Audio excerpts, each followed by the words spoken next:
Willow, Willow, where's your face? Welcome to Puppy Day School with No Bones About It. We are working with Gus. I'm so glad Gus is going to be with us for a few more weeks because I feel like, he's come a long way, but he's still really young.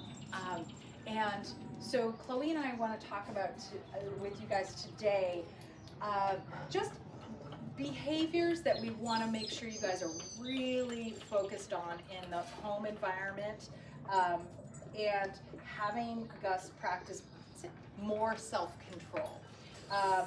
He's gotten a little more jumpy, so let's talk about how to deliver treats and making sure that we are not encouraging that behavior. So one of the things you want to do when you are delivering treats at home of any kind is you're just going to ignore that, right? So just let it pass by, let him reset, and then you can ask for whatever you're asking for again. Gus, sit. Yes.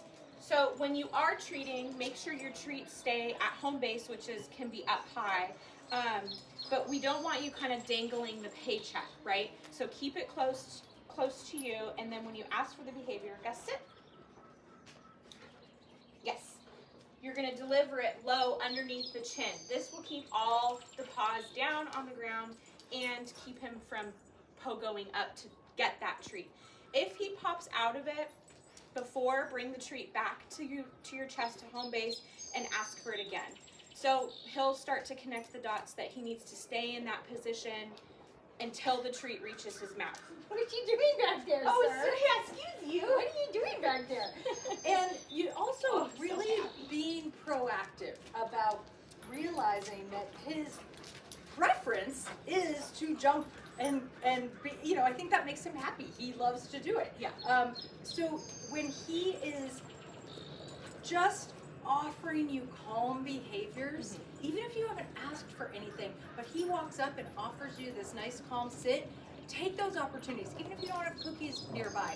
What a good boy, thank you so much. Coming down really low and giving him, scratches under the chin, rather than approaching okay, so you see the approach encourages different behavior. So if I approach for a pet like this versus, come here, Gus, versus reaching sort of down and under his chin, Gus, pop, pop, pop, pop. He's like, oh God, where are the cookies? So getting down and approaching underneath the chin for petting is gonna get me really good responses versus reaching down at an angle. The other thing I really want to focus on, and I'm just going to bring my chair over here so we can kind of see what this looks like, okay, is just hanging out behavior. Okay, so I'm sitting here. Hi, Gussie. Hi. Oh, I know. He said, come here. I know. Who's got some cookies? Hey. Thank you. Chloe, why don't you just walk over to those guys and see, and maybe Gus will come. Gus! Hi.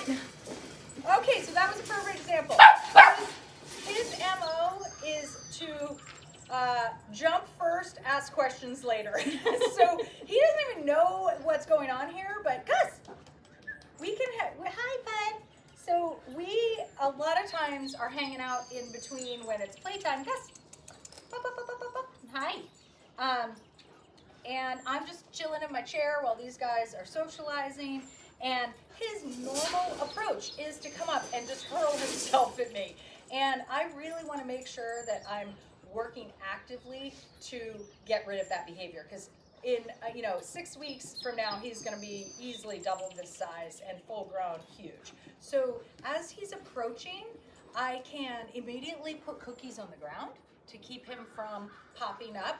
If I miss that opportunity and he kind of does his launch himself at me, making sure that I really give him a lot of, I call it negative body language. Just turning away from him as I kind of put my hand out to fend him off. not looking at him, not even talking to him. I want to make sure he understands that those behaviors get, hi, hi, up, up, up, up, up, hi, hi. So I'm gonna, yes, there we go. I'm gonna get my cookies out, and I'm gonna just sit here for a second and see if, I'm gonna frustrate him a little bit to see if I can get him to jump on me, but he might not. Which is great.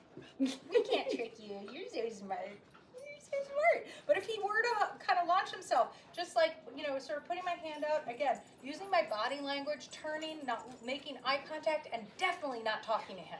Because anytime, if I were to say, off, no, down, any of those things, we've engaged and he's gotten exactly what he wants, which is reinforcement. He's gotten me to engage with him. So be really cautious when you guys are hanging out with him. Maybe you should sit down. That's Take kind a load of what I'm off. thinking. I'm Plus, wondering. everybody loves Chloe's belly right now. They're obsessed with her. So again, offer. Oh, and there we go. There we go. So we've got, like, again, you know, Gus didn't get what he wanted within 5 seconds, and so then he is, you know, launching himself. So Gussie, come here. Gus, touch.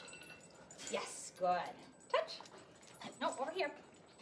Oh, what happened? Oh, wrong pipe. That one Wrong pipe. we just swallowed. Touch. There we go. Touch. Touch. And any behaviors, keeping, so as I started to raise my hand, of course it's going to encourage him to jump. So keeping any of our behaviors low and to the ground and feeding low towards the ground. Gus? I think one of the biggest things too to keep in mind is he's so cute right now that it's really easy to be like, it's okay, you're adorable, you can do it. But try and remember that this behavior could continue when he's full grown. So having, you know, a little puppy like this jumping up and down is adorable, but when he's 75 to 100 pounds, not so cute. Not so cute. Not so cute. So it's really important to lay that foundation now. And build that sort of reinforcement history in his brain that he knows that the treats only come when he's calm and all four paws are on the ground. Yeah, so that's what we really want you guys to focus on this week is, again, behaviors that really encourage self-control. Even things like when you go to feed him, making sure that he's sitting quietly as you're scooping food. If he's bonkers jumping up, put the food bowl back on the counter and walk away. Don't engage with him. Make him practice that self-control where I'm going to sit here with my food bowl and you're going to sit quietly, and eventually we'll work on lowering that and having the dog not move until you release him. But that we're not going to focus on that today. So great job, you guys, this week, and we will see you next week for week 5. Bye. Have a great weekend.